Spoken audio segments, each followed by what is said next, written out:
Hi everyone, we're back and we're going to finish off the Ask Me Anything questions that you sent in. We have 4 questions that we're going to do today.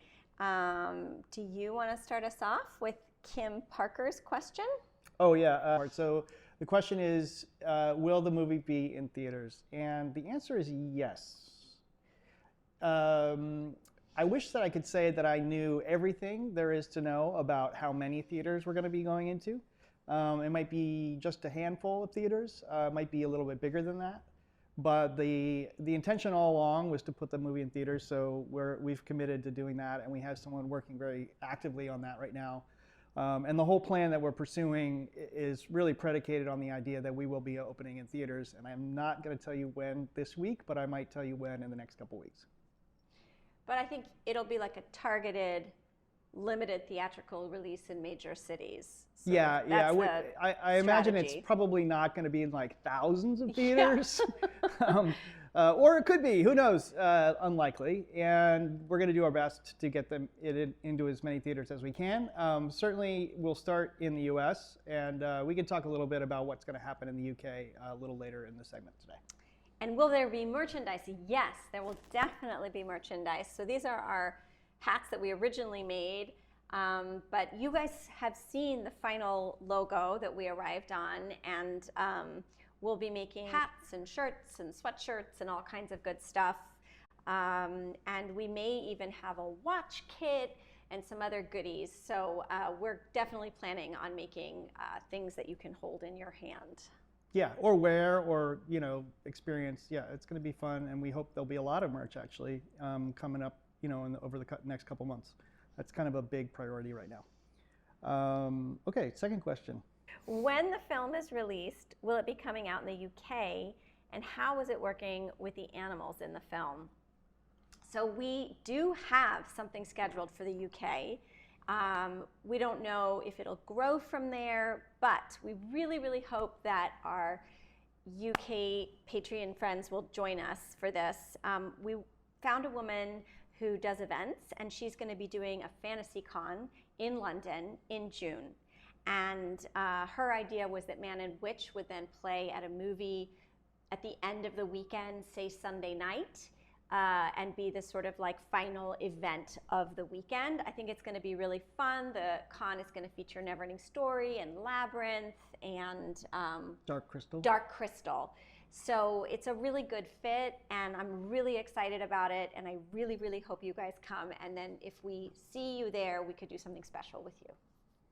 And I'll answer the question about the animals in the film, because I was doing a lot of the interacting with the animals. So we had, obviously, puppets that were designed to look like live, real creatures, real animals that we cast in the UK. And it was an amazing experience. We made the very sort of gutsy decision. I think Michael Hines made the gutsy decision to have both the puppets and the animals on set with us.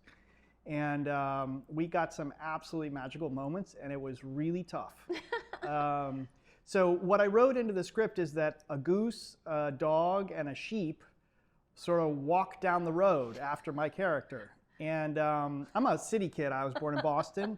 And I don't really do from farm animals, and so in my mind that was, a perfectly natural thing for animals to do with somebody who tends them, And it wasn't until we were actually on set in Scotland in a very, very blustery, windy, freezing cold day when the animal wrangler just took me aside and was like, dogs and sheep they're sort of antipathetic, right? They're kind of, it's a predatory relationship between the dog and the sheep. And so they're not typically going to walk around together. And that's an obvious point. I should have known that. Probably, I watched Mutual of Omaha and all those nature shows and stuff. I probably could have intuited that, but I wasn't thinking about that when I wrote the script. So it was not necessarily easy, but the Wranglers were amazing, and they got the lovely dog Cooper, who would do literally anything for a piece of tuna fish. So that was easy, basically, or a piece of cheese or whatever. So Cooper would go anywhere, do anything.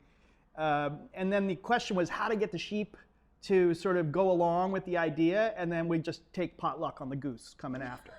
So you'll see in the movie, there's some really amazing moments, but these made us suffer kind of during the shoot. So what you do is you get the sheep a buddy, right? Sheep are herd animals and they like to be together, so which is great. So you get the sheep's buddy and you take it down the road about 100 yards.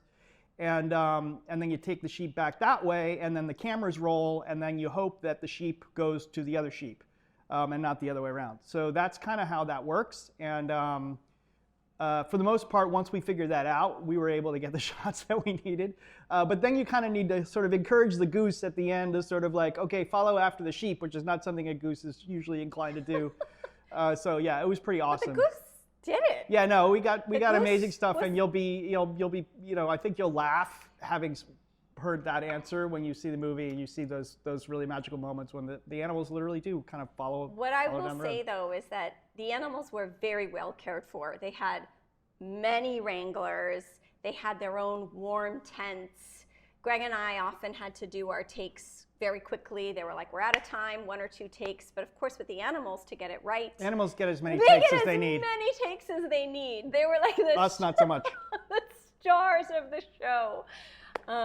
Yeah, and then there was a cat that I worked with, and I'm not really sure how we ended up with this cat, but this cat was very sweet, but he was blind and a little bit hard of hearing. A little hard of hearing. Yeah. So the good news is he was sort of relaxed because I think he's just kind of used to not really knowing where he was. But there were things that they were planning on doing, like pointing a laser and have him like follow it so we could get like head direction. That was not going to happen. He couldn't. Yeah. Yeah. So I think the idea behind funny. getting the cat sort of blind and hard of hearing was that it wouldn't be disturbed by all the activity on the set, right? The cat would just be sort of relaxed, which was, I think, not a bad idea. No, yeah. We really, really wanted the animals to be calm and comfortable, and I think we achieved that. But yeah, his name was Whiskers. I don't remember. Yeah, and then there was the rabbit. He was really cute. Oh, the bunny, yeah. The bunny was cute. The animals were great, and by far the most they got the most best coverage, coverage, the best attention, and the best tents. Yeah. Anyway, it was super fun working both with the animals and with the people who tended them. So yeah, they were great. Were the voice actors ever on set, or did they do all their work independently in far-flung studios? Aha. You take this one. I'll take this one. So the simple answer is that they worked in studios. They were never actually together. And that's really a function of scheduling and the notability of the people who were doing the animal voices. We sort of need to get their time when they were available. We did manage to park all of that studio work into 1 week. And it was an extremely full week because I worked with Sean Astin on Monday in LA, where he was, and which is a great session. It was about 6 hours. It was for the most part just me and Sean and an engineer working together because it was my script. So Sean was great. Had a lot of suggestions, very encouraging, and really obviously understood exactly what wanted to happen with the dog. So he kind of kicked it off. And the footage was already there, right? This is already edited material that the actors are performing to in the sort of like an ADR or looping kind of way. And so that was obviously tricky, right? That's not how you would necessarily draw it up, but that's how we had to do it for the needs of our production, which are, was not lavish. So once we had that, I flew over to London on Tuesday and sort of got my head together on Wednesday, and then Tammy joined me in the studio in Soho, in the sound studio for a session with Eddie Izzard in the morning, and then Bill Bailey in the afternoon. Those were really dynamic sessions, really very, very different sessions. Mm-hmm. What you'll see in the film, The Sheep, that Eddie plays is a very, very particular gag, and he wasn't totally sure that it was a good one. And that's why we get Eddie Izzard, right? Because this is an uncompromising artist, and they were like really committed to making this work and putting a little Eddie Izzard magic into it, which actually did happen and made the whole thing much better. But it was a tough session, I would say. And then Bill Bailey came in to play the donkey, and talking donkey, who doesn't follow around after the other animals, and was just super relaxed and chill. And we didn't really have a whole lot of instruction to give him because it was a very kind of open-ended sort of role. Not as much lip syncing necessary, which was great. And at one point, I think we asked him to just improvise. And if you ever want to have a next level experience in a session or just in your life, get Bill Bailey in a room and don't give him much information about anything, and put a donkey in front of him and just ask him to improvise. And I'll tell you, it was an extraordinary 20 minutes that went, and we probably have that whole footage somewhere. Anyway, there is a lot of that little section in the film. We managed to find a way to use it, and it's one of my favorite things in the movie. And then finally, Jennifer Saunders, who you should talk about, who was absolutely one of the most brilliant things I've ever experienced on a microphone. I've done a lot of audio sessions with actors, and that was an incredible thing to watch. Yeah, that was my favorite. One of my absolute favorite moments of the film was watching Jennifer Saunders work, because she came in and she was like, what is this? I forgot I signed the contract 2 years ago. And it kind of reminded her. And then she just instantly got into the spirit of it. And she was kind of excited by the challenge of fitting the line into the rhythm of the goose and getting the emotion right and the comedy right. And the first line she did, the sound engineers are not supposed to laugh because obviously it ruins the take. But she was so good that they just burst out laughing. And it was just amazing to see someone able to just do that. And then they pulled it together and she just killed it. And then we would be like, it's perfect, it's done. And she's like, no, I can do it better. I want to do another take. Oh, that was so exciting. Yeah, she's phenomenal. Yeah. So it would have been an incredible moment to have Sean Astin and Eddie Izzard and Bill Bailey and Jennifer Saunders in a room together. And I yes, in a perfect world, that would have happened. There would have been a lot of rehearsal. We would have really improv'd it, but that's just not, the structure of the production was never going to allow that. So we were very grateful for the time that they were able to give us, and we were very, very lucky to get them. Again, Simone, the casting director, was really instrumental in especially the UK part of it. So that was a huge get for us, and we're thrilled that those folks were willing to participate in the story, and they gave it 120%. So really happy with the way that all that came together, but it was pure movie magic. I mean, it was, we actually had to edit the film using scratch audio that Tammy and I read into an iPhone. I'm not as funny as Eddie Izzard. I'm not as funny as certainly Jennifer not as funny Saunders. as Bill Bailey. And I'm not everyone's best friend like Sean Astin is. So it was a tough edit. Everyone was like, "Are these animal scenes going to work?" I was like, "Trust me, when the actual talented people arrive, these will be gangbusters." Well, and I was right about that. You were writing for their voice. Yeah. And we didn't know if we'd get them, but we dreamed that we would get them, and we just got really lucky and we got them. So that was really fun. Okay, next question is from David Malone. I would love to hear more about your creative process. For example, aside from The Neverending Story, what other movies or stories influenced the world of Man and Witch and its filming? Do you want to take some of that? Sure.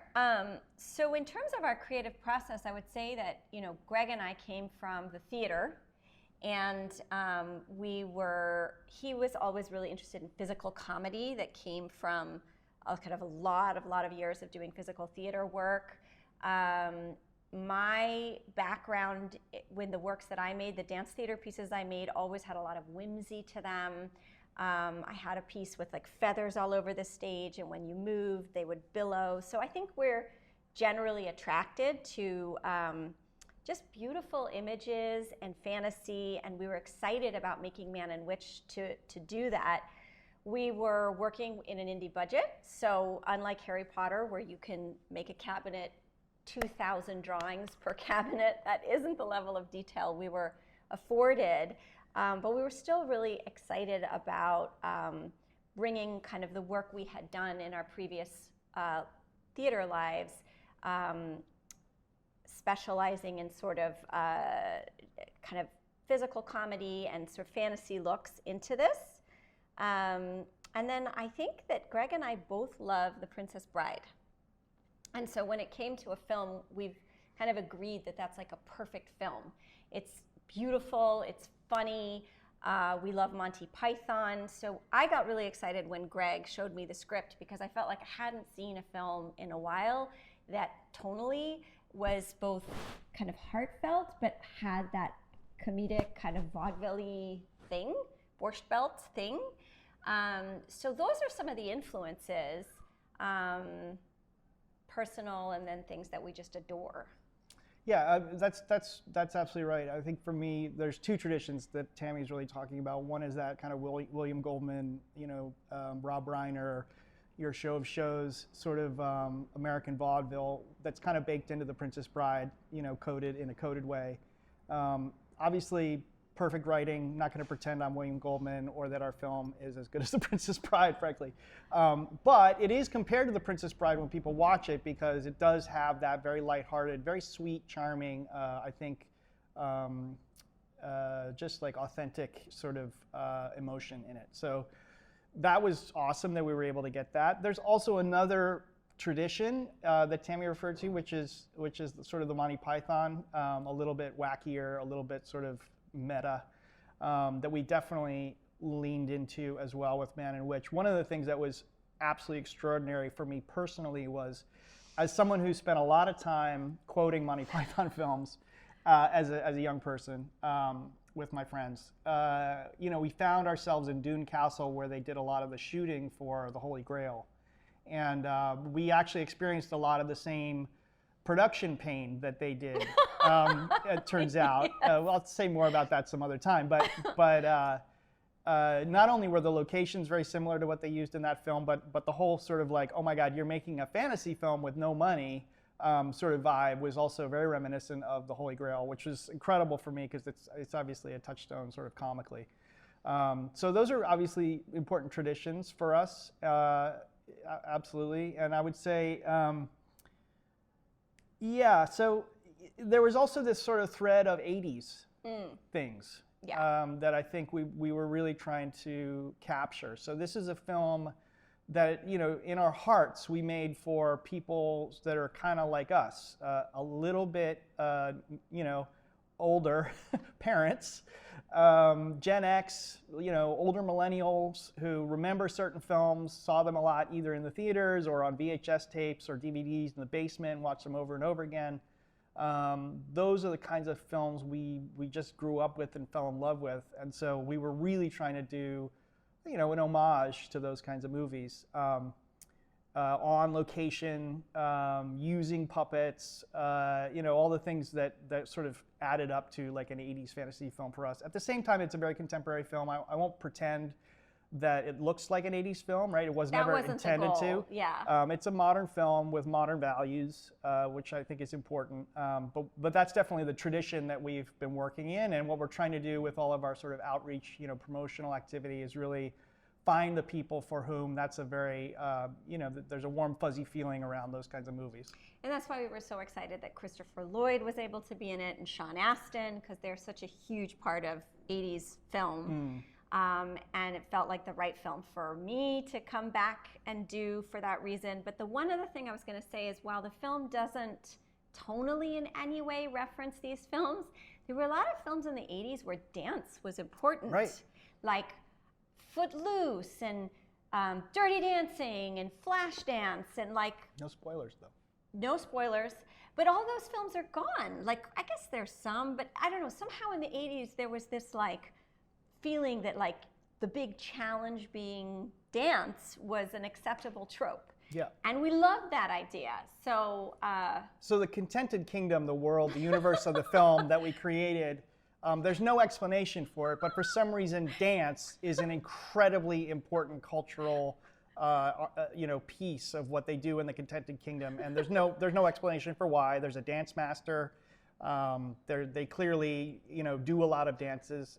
Maybe it's a little bit influenced by the TikTok, people dancing. I don't know, but that was like a really important part of the film.